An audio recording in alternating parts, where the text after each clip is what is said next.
Now that the Motion Picture Academy has made its choices for the best films of 1981, we thought it might be interesting to take a second look at a sneak preview special in which Roger and I reviewed our choices for the best movies of the year. We taped this program last January, and most of these films are still playing in theaters around the country.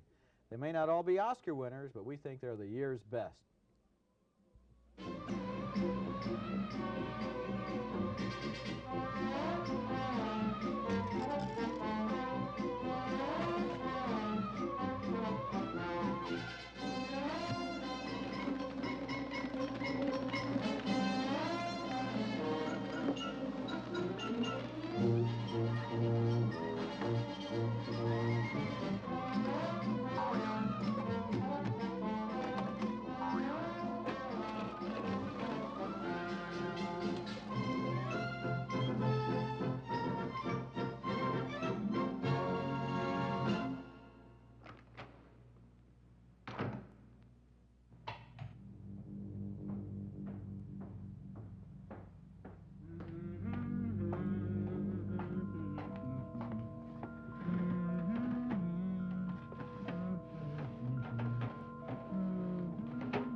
If I wanted to go to Russia, I'd go alone. I wouldn't need you to take me. Louise, Russia is not the safest place in the world for a woman to be alone.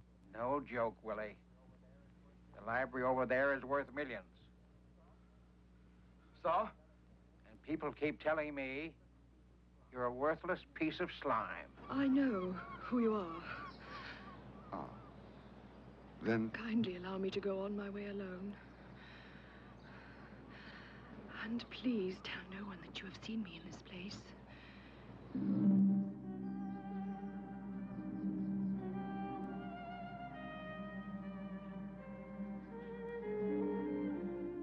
Four of the year's finest movies, some according to me, some according to Gene, some according to both of us, as sneak previews picks the best films of 1981.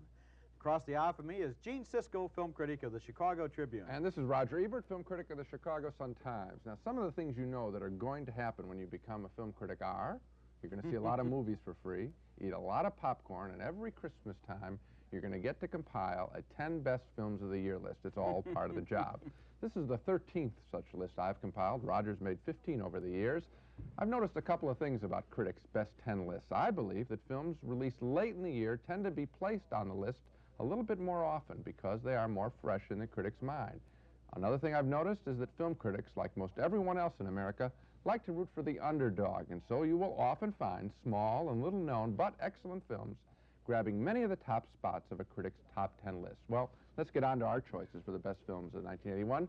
We'll each be showing you scenes from several films on our list, and then at the end of the show, we'll reveal all of our top 10 choices. Now Roger begins with Raiders of the Lost Ark, a film that appears on both of our lists. Not only that, Gene, but Raiders of the Lost Ark was also the year's biggest hit at the box office.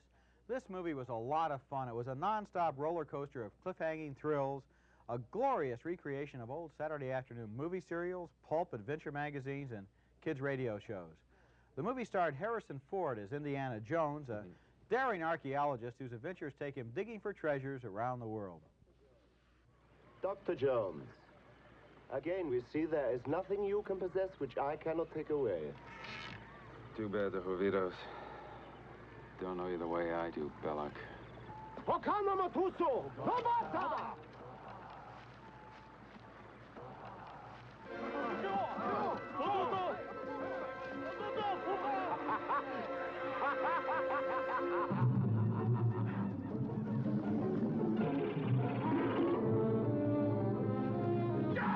Start the engine! Get it up!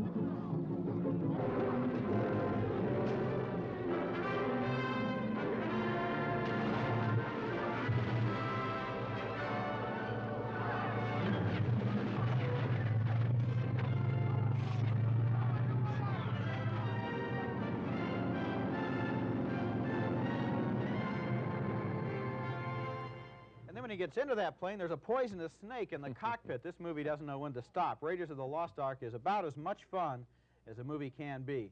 It was one of those films where you kept grabbing the arm of your seat as the heroes survived poison arrows, tarantulas, sadistic Nazis, deadly snakes, car crashes, motorcycle crashes, giant boulders rolling down about to crush him. Raiders recaptured the same kind of crazy fun and excitement we used to get out of the movies when we were kids. It's a wonderful film. I loved it too. One of the tests that you can use for a good movie, and this film has it, comes from the director Howard Hawks, the late great director. He once told me that his definition of a good movie was a film that had 3 good scenes and no bad scenes. And the no bad scenes is very important. Nothing that stops the action. Nothing stops the action in Raiders. There isn't a dead moment in it. It's a beautifully constructed, high-energy film. And you know, because the energy is so high, I think it's interesting that Harrison Ford's performance is kind of deadpan and low-key, and that works. In other words, he's kind of Indiana Jones, going through all of this stuff, poker face, trying to keep a straight face, while all of these enormous dangers are surrounding him.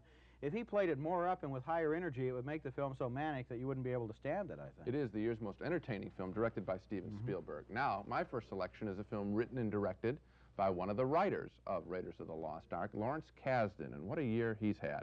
This film that he wrote and directed is Body Heat, a movie that sounded as good as it looked. It's a romantic thriller in the tradition of such great American films of the 40s as Double Indemnity, The Postman Always Rings Twice. Like those films, it's a nighttime film, full of adults doing things they know they should not do. The film begins with William Hurt picking up a hot-to-trot married woman, Kathleen Turner, on a Florida boardwalk. Listen to the smart-alecky street talk that is a delightful throwback to movies of the 30s and 40s. I'm a married woman. Meaning what? Meaning I'm not looking for company. You should have said I'm a happily married woman. That's my business. What? How happy I am. And how happy is that? You're not too smart, are you?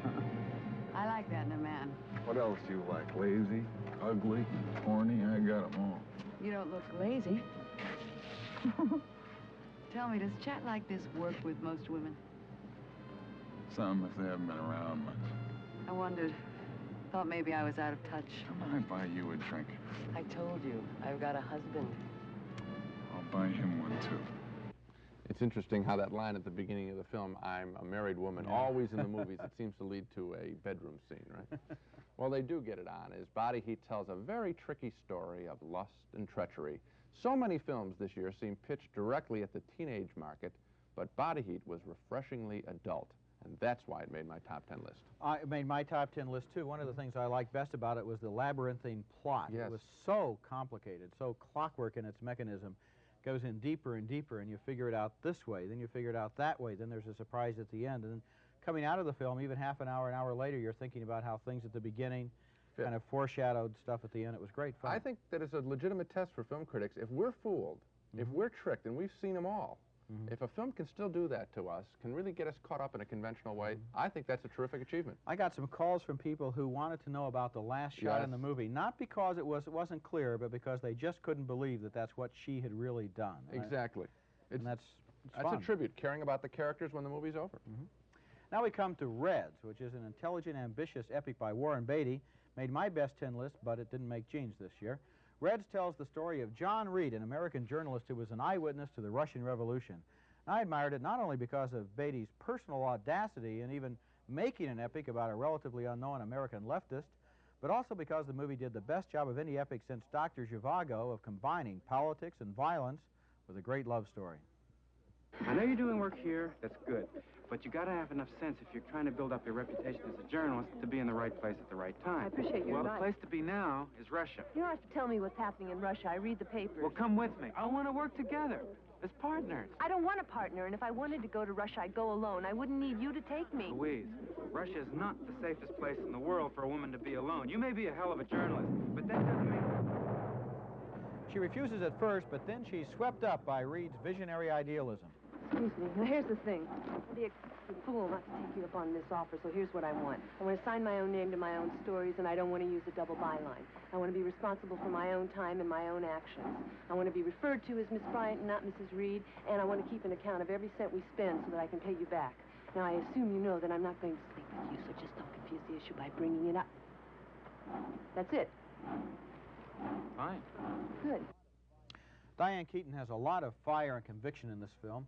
The performances in Reds took historic figures like John Reed and like Eugene O'Neill, who's played by Jack Nicholson, and made them into living, breathing human beings once again instead of long-ago figures from history and literature. And Warren Beatty's greatest achievement as the producer, director, co-writer, and star of Reds, this was almost a one-man project, was that he was able to bring those moments to life as they might have seen at the time, and not as chapters of political science, but as daily adventures by real people. Well, I didn't care for the film like you did. I had problems this big, the two leading characters. I saw them as two matinee idols, Keaton and Beatty, playing revolutionary figures. I think that's very unfair to them. Well, you may disagree with me, but I think it's a legitimate complaint that you can have if you don't believe the stars ever get into the roles. Okay. At the same time, what you said about the daily life of America right before the outbreak of World War I, the birth of American communism, the American Communist Party, the challenge of the labor movement and the direction it might take in the future of America, all of those people, the supporting characters, Nicholson as O'Neill, Emma Goldman, played by Maureen Stapleton, that I thought the film did exceptionally well. The film has been reviewed, perhaps even on this program, as being largely about the Russian Revolution. It's largely about the American Revolution in taste and values and political ideals at that time. I agree with you. That portrait of Greenwich Village reminds me of those last years of the teens and the beginning of the 20s, like the end of the 60s and the beginning of the 70s, when people believed, perhaps mistakenly, that there was going to be a new world order, that they were going to be on the cutting edge of some kind of an overthrow of traditional values. It's very exciting and lots of... That part of the film, I think, is exciting and commendable. Okay. My next choice is Sidney Lumet's film, Prince of the City, a study of corruption in the American criminal justice system. The film follows a young New York City police detective, played by Treat Williams, who, along with his partners, has been doing a couple of things wrong. They've been stealing drugs to use as bribes for their junkie informants, and they've also been stealing drug money for their own personal profit. As the film begins, Treat Williams decides he wants to go straight, and he talks about it with his wife. I feel lousy, Carla. The other night I was with my junkies, and I got mean. They break my heart, and I got mean. Remember what it was like when I was just starting out on the roofs? How good it felt? I want to feel that way again. This guy, Capolino, he's gonna force you to hurt your friends. People who've been good to you. Always when I hear you or Gus or Joe, any of the guys, you always say nothing's worse than to be a rat. A rat is when they catch you and make you inform. Nobody caught me. This is my setup. This is my action. And I'm never gonna hurt my partners. Well, that's what he thinks. He does not prove to be correct. I think this is one of the most mature American films made in recent years, mature in the sense that it goes beyond the standard Hollywood good guy, bad guy, cops and robbers tale. In Prince of the City, we don't meet any easily identifiable good guys or bad guys, just a lot of selfish guys, cops and prosecutors and mobsters and junkies. And rather than give us standard police action scenes, Prince of the City gives us almost a textbook case study of why some guilty people are indicted and why some others never are. It's a most impressive, intelligent film. I also have a lot of respect for this film. I like what you said about the fact that it doesn't just divide up into good guys and bad guys, as most police movies do. There are three parties here: the mob, the cops, and the prosecutors. Now, the cops believe they have an immovable force, their loyalty to each other. But what they don't realize is that once the law comes in, there's one thing that can break down that force, and that's the facts. And that begins to divide them, and then the mob moves in and kills them off, and it's really hard to say who wins or who loses. I just found it, this film came out in September, October, around the country. I found at that time, after a summer of idiocy films or lightweight stuff, it was a pleasure to think in the movies, and I thought this film was about as smart a film as it could be made. Intelligent, very complex. My next film is Chariots of Fire, the emotionally powerful British film about two runners preparing for the 1924 Paris Olympics. This was a film about athletes, but it wasn't a sports film. Chariots of Fire was really about a time and a place, Great Britain in the 1920s, where outsiders looked to areas like sports as a way to prove themselves, a way to vindicate their personal beliefs. In this scene, the two runners, one Jewish and one a Scottish missionary, are both outsiders in establishment England, and they meet for the first time before a preliminary race.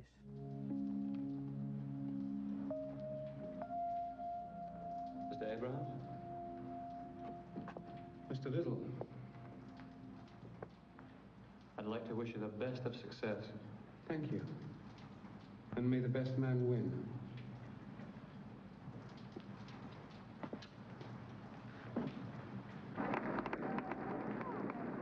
Get to your marks.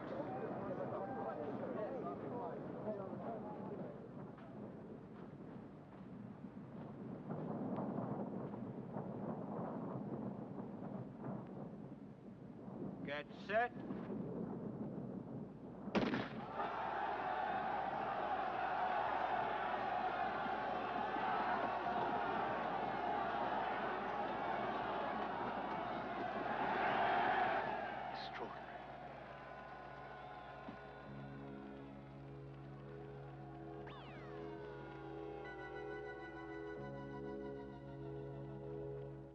The soundtrack is one of the best things about Chariots of Fire. Ben Cross and Ian Charleston played the two runners there in two remarkable performances. The movie places those performances very firmly within the context of a class-conscious British society.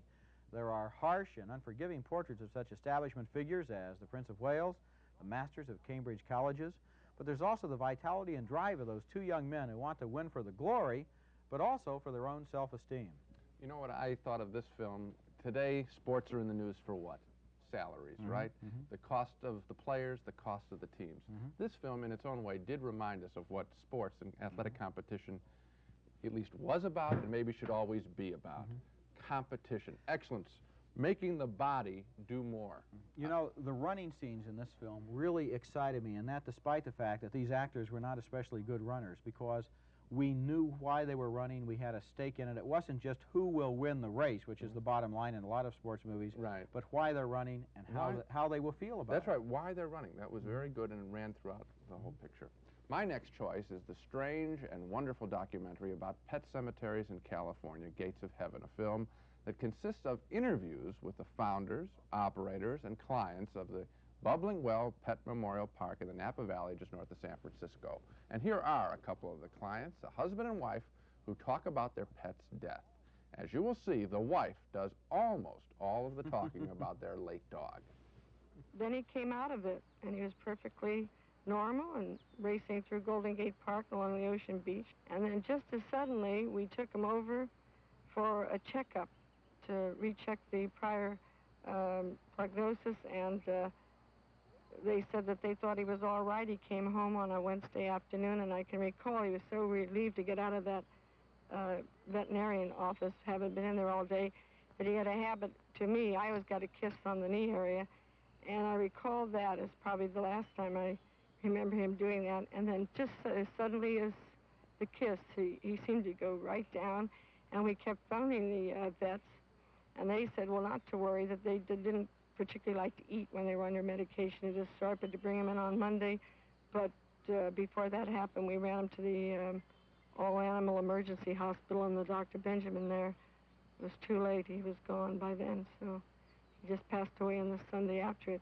But the main thing is for people who have dogs and they don't breed them, the most intelligent thing I would recommend would be when the dog is about, I suppose it's the same for cats, but 2 or 3 years old, that is the time to make a decision to have them neutered. I can't believe it. I love everything about this movie. Those photographs placed on the grass so it looks like 3D into the grass there, and the guy saying nothing, and then all of a sudden, neutered. Why do I like the film so much? Well, yes, it has some of it to do with, I suppose, people who I am laughing at a little bit, because maybe I don't believe in burying my pets in a cemetery. But I only laughed at these people for a little while.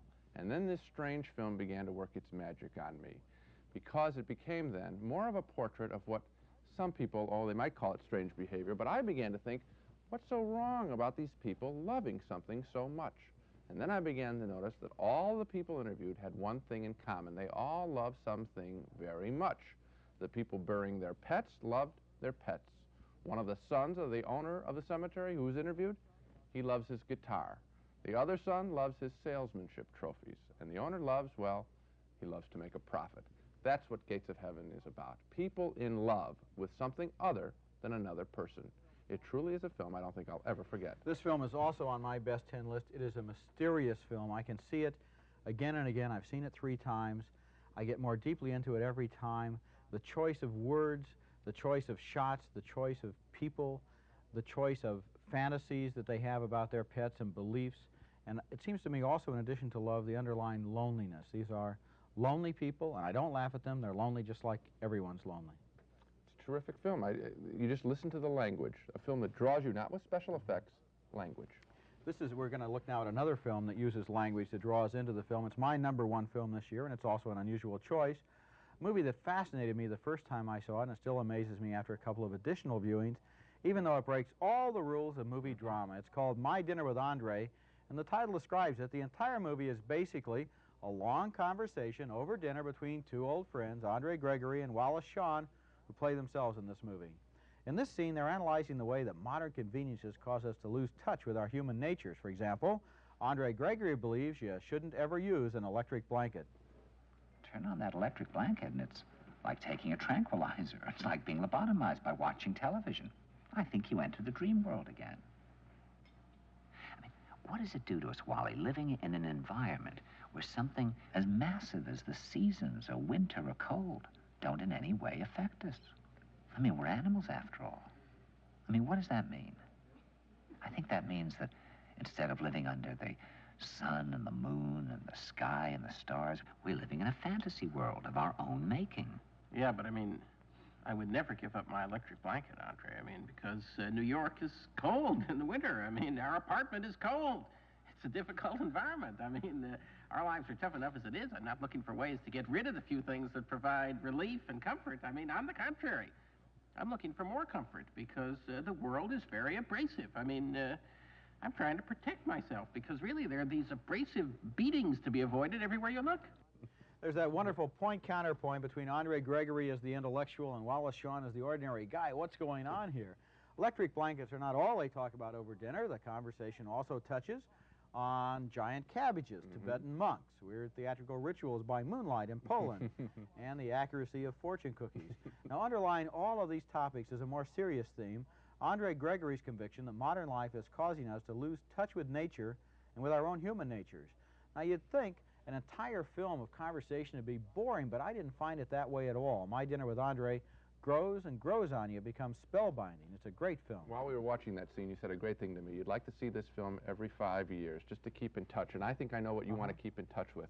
I think what we want to keep in touch and how we respond to this film is thought, language, trying to be better, trying to be right, trying to stand up, as he says, and I think he's right, that we are losing touch with the natural life. Also, I think the film captures this moment, which will make it fascinating 10 or 20 years from now. If 10 years ago in the 60s we were looking for some kind of an inner trip or some kind of inner spiritual renewal or something, now I think we're kind of guilty. We're concerned about, do we eat the right things? Do we behave in the right way? Do we think the right things? Do we have the right attitude? Yeah. What values do we have? How do we get through life? This film addresses itself to And those you also questions. have, while you're watching this film, you're saying, who am I more like, Andre or Wally? And who are you more like?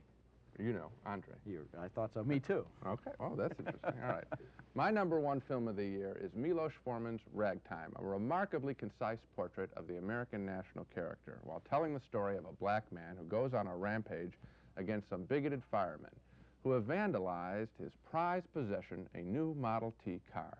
James Cagney, in his first film performance in 20 years, plays the police officer who calls the fire chief to task. You know that someone's been asking for you, don't you? What is this? It's a joke, huh? It's a joke, right? No joke, Willie. The library over there is worth millions. So? And people keep telling me you're a worthless piece of slime. Hold on, can't talk to me like that! Shut up, Oh, yeah. Willie. You're going to help us now. You're going to talk to that troublemaker, and I mean talk hard like you never talked before. Because he wants you, Willie. And if you can't make him change his demands, he's going to get you. I don't have to do this. I want a lawyer. Waldo, library, please. I got my rights, you know? Walker? Speaking. We have the fire chief for you. Send him over. Take it. And he takes it. Ragtime is my favorite film of the year because for me it is a kaleidoscope of the various aspects of the American national character, displaying our friendliness, our openness, our love of power, our love of money, our freedom, our bigotry, our inventiveness, our small-mindedness, and best of all, our independence. I happen to think Ragtime is every bit as rich as the fine book upon which it is based, a richness owing to the filmmaking power of its director Milos Forman, and a host of marvelous performances by almost every member of its distinguished cast. I love the film. I also admire the film very much. It didn't quite make my top 10. It just dropped down in 11th or 12th place. Something I'd like to mention, having just seen this clip, is the Cagney performance. Not just because it's an interesting performance and a good performance, which we've already said on this program, but because it shows us something about the quality or mystery of an individual human life. Here's someone we haven't seen in 20 years. He's gone off to his farm. He's retired. Now he comes back, and in a couple of inflections of his voice and in the way that he goes like this with his hand, it's Cagney. There's magic there and there's beauty in the fact that I'm glad that he came back after 20 years to give us another look. And I'm glad he did it in this picture. He is a classic American actor. This film investigates America and the nature of its citizens. Cagney should be there. You're right. Let's take another look now at all 10 films on my best list of 1981. In 10th place, Reds, Warren Beatty's ambitious epic. 9th was Tess, Roman Polanski's lush, elegiac story of a doomed 19th century heroine. In 8th place, Body Heat, a visual salute to the Hollywood crime films of the 1940s. My 7th place film was Michael Mann's Thief, starring James Caan in a dynamic thriller with enormous force. 6th place goes to Atlantic City, about the winners, losers, and drifters along the boardwalk. In 5th place, Heartland, a young widow's struggle on the American frontier. In 4th place, Raiders of the Lost Ark.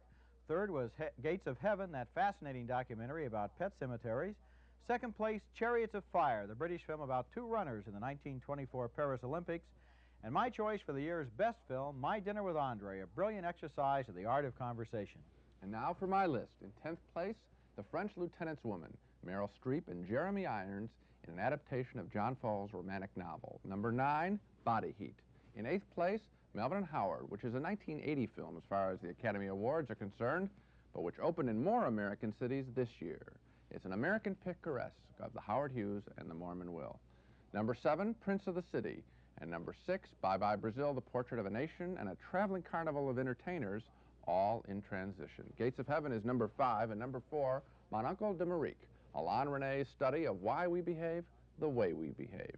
Raiders of the Lost Ark is number 3, My Dinner with Andre is number 2, and finally, my number 1 film of 1981, Ragtime, an extraordinary portrait of the American nation and national character in 1906 and maybe now. And we're not done quite yet, because 1981 contained a film event that cannot be contained in a 10 best list, but it's worthy of mention. It was the film event of the year, the reissue of Abel Gantz's 1927 silent film, Napoleon, which played in various cities around the country, accompanied by a live orchestra right in the theater. I admired it too. It was a great movie-going experience. That's all for this program on the year's best. Join us next time we review 4 new films, and until then, we'll see you at the movies.